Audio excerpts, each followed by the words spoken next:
I've always been really passionate about pastry. I remember when I was a little kid, I used to help my mom bake in the kitchen all the time. And when I got older and started thinking about what I really wanted to do, I always came back to pastry. There's just something really satisfying about producing a perfectly decorated cake or even a plate of cookies if they look so inviting.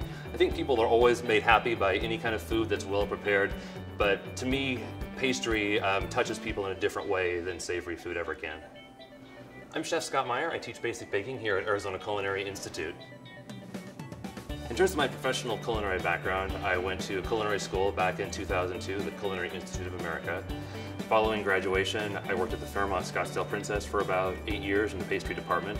And while I was working there, I came into contact with quite a few ACI graduates, and I was always very impressed with their skill set. They were very good in pastry, and they seemed to function very well everywhere. And so I really wanted to teach at a place that produced such a well-rounded graduates. And when I saw that this job was available, I jumped at the chance to work here. Prior to coming into the food industry, I was in the Navy for 8 years doing something totally unrelated to cooking.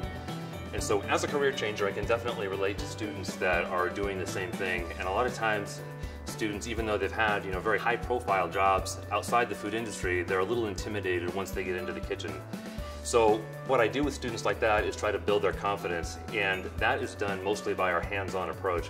One of the nice things about ACI is the class size is very small, and so with a class of 8 or 9 people, I get plenty of time for lots of one-on-one interaction with everybody.